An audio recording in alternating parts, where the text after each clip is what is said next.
Hi friends, రైతు భరోసాపై అయితే ఇప్పటికీ ఇంకా గవర్నమెంట్ అయితే సమాలోచనలు అయితే చేస్తుంది. రైతు భరోసా ఎవరికి ఇవ్వాలి, సాగు చేసిన మొత్తం విస్తీర్ణానికి ఇద్దామా, ఆదాయ పన్ను చెల్లింపుదారుల సంగతి ఏమిటి, అదేవిధంగా సింగరేణి 4వ తరగతి ఉద్యోగులకు ఇవ్వాల్సిందేనా, అదేవిధంగా కొండలు గుట్టలు రాళ్ళు రప్పలు ఉండే అటువంటి వాటికి ఇవ్వద్దు అనే అటువంటి ఆలోచనకైతే ఆ కటాఫ్ను ఏ ప్రాతిపదికన నిర్ణయిద్దామని అయితే గవర్నమెంట్ అయితే సమాలోచనలు చేస్తుంది.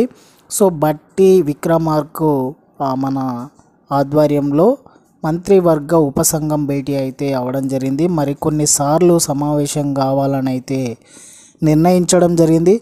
సో సమగ్ర అధ్యయనం తర్వాతే కేబినెట్కి అయితే సిఫారసు చేస్తామని అయితే మనకు ఈరోజు దినపత్రికలో అయితే హైలైట్గా న్యూస్ అయితే రావడం జరిగింది. ఒక్కసారి దానికి సంబంధించిన విషయాలను ఒకసారి మనం గమనించినట్లయితే కొండలు గుట్టలు రాళ్ళు రప్పలున్న భూములను వదిలేసి సాగు చేస్తున్న భూములకే రైతు భరోసా ఇద్దామా, ఆదాయ పన్ను చెల్లింపుదారుల్లో ఏ వర్గాలను మినహాయించాలి, ఎవరికి ఇవ్వాలి, సింగరేణి ఉద్యోగులకు 4వ తరగతి ఉద్యోగులకు ఇవ్వచ్చా, ఇవ్వకపోతే ఎలాంటి పరిణామాలు ఎదురవుతాయి వంటి పలు అంశాలపై అయితే ముఖ్యమంత్రి బట్టి విక్రమార్క నేతృత్వంలోని మంత్రివర్గ ఉపసంఘం ఉప ముఖ్యమంత్రి బట్టి విక్రమార్క నేతృత్వంలోని మంత్రివర్గ ఉపసంఘం అయితే ఆదివారం అయితే సుదీర్ఘంగా చర్చించినట్టయితే మనకైతే సమాచారం. ఈ సమావేశంలో తొలుత రాష్ట్ర వ్యవసాయ శాఖ అధికారులు పవర్ పాయింట్ ప్రజెంటేషన్ అయితే ఇవ్వడం జరిగింది. అనంతరం ఉపసంఘం పలు అంశాలపై అయితే చర్చలను అయితే ప్రారంభించింది.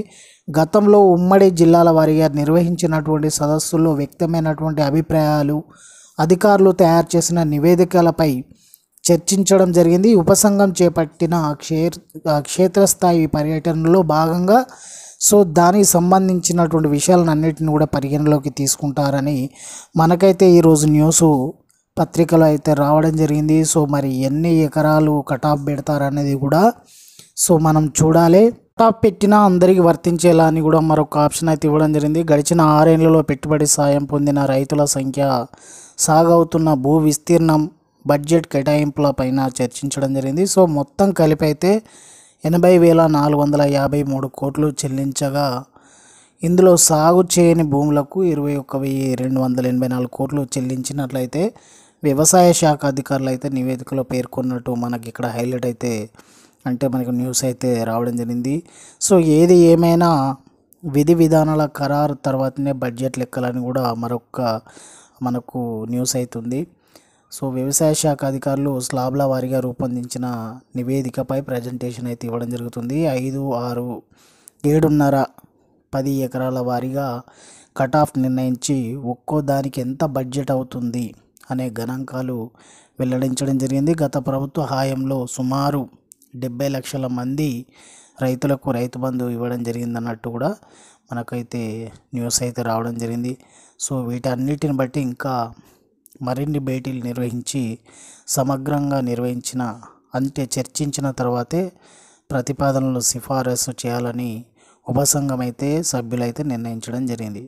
ఏది ఏమైనా ప్రభుత్వం ఏ నిర్ణయం తీసుకుంటుందో వేచి చూడాలి.